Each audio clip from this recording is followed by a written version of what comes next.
ને મિત્રો પેપર સોલ્યુશનની અંદર ટેટ 2011 ની અંદર આ એક પ્રશ્ન કે સામેની બાજુ છેદમાં કર્ણ બરાબર શું થાય? મિત્રો તમને ખબર છે કે આવા sign theta, cos theta, tan theta એવા ટોટલ 6 જણા છે. આપણે એક જુદી રીતે યાદ રાખીએ કે આ 6 છે એને આવું કેવી રીતે યાદ રાખવું? તો એક કામ કરી કે ભાઈ સાઇન થીટા, કોસ થીટા અને ટેન થીટા આ 3 જણા હોટલમાં જમવા ગયા છે. હવે આના આધારે બાકીના 3 પણ યાદ રાખી લેશું. ફરીથી ક્રમ આપણે યાદ રાખશું: સાઇન થીટા, પછી કોસ થીટા અને પછી ટેન થીટા. ટેન થીટા વિશે તમને એ પણ ખબર છે કે ટેન થીટા એટલે બીજું કંઈ નથી, આ બેનો ભાગાકાર છે. આ વસ્તુ યાદ રાખી લઈએ. સાઇન થીટાના છેદમાં કોસ થીટા છે, બરાબર? આટલી તો આપણે ખબર જ છે. હવે શું યાદ રાખવાનું ખબર છે કે હોટલમાં ગયા ને તો 3 જણાએ નક્કી કર્યું કે મારે એક જ આઈટમ ખાવી છે. તો શું ખાવી? તો સાઇન થીટા છે ને એ કે શિયાળો હતો કે મારે શાક જ ખાવું છે માત્ર. શું કીધું એને? મારે શાક જ ખાવું છે. કોસ થીટા કે શિયાળો છે તો મારે તો પાક જ. અને ટેન થીટા કે મારે તો સૂપ જ પીવું છે, બસ પતી ગયું. તો આપણે યાદ રાખશું કે સાઇન થીટા, કોસ થીટા અને ટેન થીટા, અને એ લોકો શું ખાશે? શાક, પાક ને સૂપ. ફરીથી sign theta, cos theta, tan theta આ ક્રમ, અને આનો ક્રમ યાદ રાખશું: શાક, પાક અને સૂપ. પતી ગયું. જો તમને ખ્યાલ છે કે આપણી પાસે જે ત્રિકોણ છે એ કાટકોણ ત્રિકોણ છે. કાટકોણ ત્રિકોણમાં આને આપણે કર્ણ કહીએ છીએ, બરાબર? આ કાટકોણ ત્રિકોણ છે, આ કર્ણ છે. હવે તમે જો થીટા અહીંયા નક્કી કરો છો તો આ થીટા અહીંયા નક્કી કરી શકાય, અહીંયા નક્કી કરી શકાય. અહીં નક્કી કરો છો તો આ પાસેની બાજુ થશે, અને આ જે છે એ સામેની બાજુ થશે. 3 વસ્તુ જ આવે: સામેની બાજુ, પાસેની બાજુ અને કર્ણ. આના ગુણોત્તર છે એકબીજાના, એ જ આ છે. તો આવા ટોટલ 6 ગુણોત્તર લઈ શકાય. એટલે આપણી પાસે આ 6 એ 6 છે. તો હવે ફરીથી યાદ શું રાખશું? શાક, પાક અને સૂપ. કામ પતી ગયું. કારણ કે જો સાઇન થીટા એટલે સામેની બાજુ છેદમાં કર્ણ, પાક એટલે પાસેની બાજુ છેદમાં કર્ણ, સૂપ એટલે સામેની બાજુ છેદમાં પાસેની બાજુ. દરેકના પેલા અક્ષર લઈ લીધા તો કામ પતી ગયું. કારણ કે અહીંયા શું આપ્યું છે? શાક. શાક ક્યાં આવે છે? તો શાક અહીંયા આવે છે. એનો અર્થ કે આનો જવાબ શું આવશે? Sine theta. તમે કહેશો સર બાકીનાનું શું? તો તમને ખબર જ છે કે સાઇન થીટા છે ને એનું વ્યસ્તને જ આપણે કોસેક થીટા કહીએ છીએ, બરાબર? તો શાક આવડતું હોય તો તમને ખબર પડી જાય કર્ણના છેદમાં સામેની બાજુ, કર્ણના છેદમાં સામેની બાજુ. ચાલો, કોસ થીટાનું વ્યસ્ત આવડે છે? હા, આવડે જ છે. Sec theta. તો પાક હોય તો પછી કઈ યાદ રાખવાની જરૂર નથી, કર્ણના છેદમાં પાસેની બાજુ. અને ટેન થીટાનું વ્યસ્ત એ આવડે છે, કોટ થીટા. તો એનું ઊંધું શું થાય? તો અહીંયા શું પ છું તો પ શું એટલે કે પ એટલે પાસેની બાજુ અને શું એટલે સામેની બાજુ. લ્યો, પતી ગયું. તો હવે તમને 6 એ 6 આવડે: sign theta, cos theta, tan theta, શાક, પાક ને સૂપ યાદ રાખો એટલે બાકીનું બધું આવડી જશે. તો મેં સાથે સાથે એટલે કરાવી દીધું કે આમાંથી ગમે તે પૂછાય તો આવડે.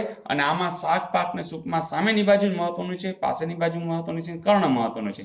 તમને કોઈ પણ બાજુની જે લંબાઈ આપી હોય એના આધારે મળી જાય. બીજી વાત, ઘણી વખત તમને આ લંબાઈ આપે, આ લંબાઈ આપે, પણ તમને કાટકોણ ત્રિકોણમાં આ બંને જાણતા હો તો તમને કર્ણ તો મેળવતા આવડે છે પાયથાગોરસના સિદ્ધાંત પ્રમાણે, કે આનો વર્ગ વત્તા આનો વર્ગ બરાબર આનો વર્ગ. એટલે કોઈ પણ બે બાજુ આપી હોય તો તમને ત્રીજી બાજુ મળી જાય. તમે કહેશો સર થીટા અહીંયાની બદલે બીજે ક્યાંય આપે તો?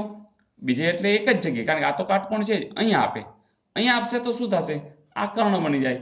થીટા જ્યારે અહીંયા હોય તો એની પાસેની બાજુમાં આ તો કર્ણ જ છે, એટલે આ પાસેની બાજુ થઈ જાય અને આ થીટાની સામેની બાજુ થઈ જાય. બસ, કામ પૂરું. તો ઘણી વખત આ દાખલાઓમાં બધા ગભરાતા હોય છે, પણ આપણે ખબર છે કે sine theta, cos theta, tan theta, cosec theta, sec theta અને કોટ થીટા બીજું કશું નથી, આના ગુણોત્તર છે. આના છેદમાં આ, આના છેદમાં આ, આના છેદમાં આ, આના છેદમાં આ, આના છેદમાં આ, આના છેદમાં આ. બસ 6 પતી ગયા. આટલા જ છે. તો મિત્રો મેં થોડું ડિટેલમાં એટલે કરાવ્યું કે જેથી કરીને આવું જ્યારે પણ કંઈ સમ આવશે એમાં પણ આનો ઉપયોગ આવશે તો તમને હવે જરૂર આવડશે. ઓકે.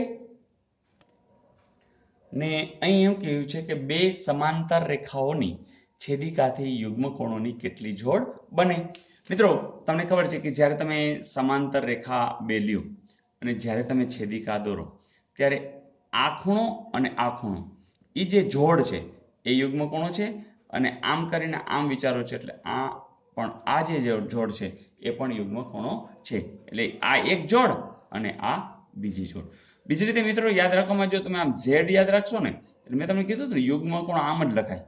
જો યુગ્મ કોણો, જેવું યુગ્મ કોણ આમ લખો ને એટલે તમને ખબર કે આમાં ઝેડ આવી ગયું, બરાબર. એટલે આ ખૂણો ને આ ખૂણો જ આવશે. તો યુગ્મ કોણો લખો જ એ રીતે, એટલે કે કોઈ દિવસ ગોટાળો ન થાય. એટલે એક તો યો આવી રીતે આમ આવ્યો એટલે ઓટોમેટિક તમને એનું ઊંધું, એટલે કે આમ કરીને આમ યાદ આવી જશે, બરાબર. તો આ રીતે યુગ્મ કોણોની બે જોડ છે એ હંમેશા બનતી હોય છે. અને આ સમાંતર હોય ને તો હંમેશા આ એકરૂપ પણ હોય. આ દાખલા તરીકે 45 અંશ હશે તો આપણે કેવું હશે 45, બરાબર. આ 110 અંશ હશે તો આપણે કેટલું હશે 110. જો અહીંયા 45 હોય તો તમે આ ગોતી શકો, કારણ કે ટોટલ 180 હોય તો તમે એમાંથી 45 બાદ કરી નાખો તો પણ તમને એ રીતે જવાબ મળી જાય. Is it okay? ને એક આ સિમ્પલ સાઇન વર્ગ 30 અંશ વત્તા કોસ વર્ગ 30 અંશ બરાબર કેટલા? મિત્રો એક સૂત્ર તમને યાદ જ છે, નિત્યસમ સાઇન વર્ગ થીટા વત્તા કોસ વર્ગ થીટા બરાબર 1 થાય. ખાલી આપણને યાદ શું રાખવાનું કે જો અહીંયા 15 અંશ લખ્યા હોય તો અહીંયા પણ 15 અંશ જ હોવા જોઈએ. અહીંયા 32 અંશ હોય તો અહીંયા 32 અંશ હોવા જોઈએ. અહીંયા 89 અંશ હોય તો અહીંયા 89 અંશ હોવા જોઈએ. તો અહીંયા સેમ હોવા જોઈએ, તો આ રહ્યા છે જ, તો એની વેલ્યુ હંમેશા શું આવે? 1 આવે. તો આવા 3 નિત્યસમ છે જે તમને યાદ છે, કોસેક વર્ગ થીટા ઓછા કોટ વર્ગ થીટા બરાબર 1. તમને ખબર છે કોસેક વર્ગ જેવું કોણ છે? તો કે સેક વર્ગ થીટા, કોટનો વ્યસ્ત કોણ છે? ટેન વર્ગ થીટા બરાબર 1. તો આ 3 સૂત્ર તમારે યાદ રાખવાથી ઘણું બધું આવડી જાય. તો ફરીથી સાઇન વર્ગ થીટા વત્તા કોસ વર્ગ થીટા બરાબર 1, કોસેક વર્ગ થીટા ઓછા કોટ વર્ગ થીટા બરાબર 1 અને સેક વર્ગ થીટા ઓછા ટેન વર્ગ થીટા બરાબર 1. તો માત્ર આ 3 સૂત્ર છે. પછી તમારે એને આડાવડા કરી અને બદલાવી શકો. જેમ કે સાઇન વર્ગ થીટા છે, આને આ બાજુ લઈ જાઓ તો સાઇન વર્ગ થીટાની વેલ્યુ શું આવે? 1 ઓછા કોસ વર્ગ થીટા. તો એ પછી તમે કોઈ પણ સૂત્ર બનાવી શકો છો, પણ મેઇન જે સૂત્ર છે એ આ 3 છે. તો ફરીથી યાદ રહી જશે, સાઇન વર્ગ થીટા વત્તા કોસ વર્ગ થીટા બરાબર 1. અહીંયા કોકો બેંક યાદ કરો, કોસેક વર્ગ થીટા આ મોટું છે એમાંથી નાનું બાદ કરો. અમસ્તુ જો યાદ રાખવા માટે, કોસેક વર્ગ થીટા ઓછા કોટ વર્ગ થીટા બરાબર 1. આ કોકો યાદ રાખવાથી થઈ જશે. પછી કોસેક જેવું કોણ છે? તો આર્યું સેક તો છે જ, તો સેક વર્ગ અને કોટનું વ્યસ્ત આ, બસ યાદ રહી જશે. Is it okay? તો ફ્રેન્ડ્સ બસ તમે આનંદથી હજી આની જે ઘણી બધી વાત છે એ તમને પ્લેલિસ્ટની અંદર 10મા ધોરણના વિદ્યાર્થીઓનો જે વિડીયોઝ છે એની અંદર ગ્રાફિકલી પણ સરસ રીતે પ્રેઝન્ટેશન કરેલું છે. તમે સમય લઈ અને પ્લેલિસ્ટના તમામ વિડીયો જોયા કરજો. અને હા, જો હજી તમારે સબસ્ક્રાઇબ કરવાનું બાકી હોય તો આ ચેનલને જરૂરથી સબસ્ક્રાઇબ કરજો, કારણ કે ઘણું બધું હજી તમને આમાં આપવાના છીએ. માત્ર બસ જોતા રહ્યો, જ્ઞાન મેળવતા રહ્યો, અને એ જે જ્ઞાન છે એ જેમ જેમ આવશે એમ તમને જે કોન્ફિડન્સ આવશે એનો આનંદ કંઈક ઓર છે. અને એ મને સીધી ખબર પડી જાય છે, કારણ કે તમે લોકો કોમેન્ટ્સ લખી રહ્યા છો. Okay, all the best.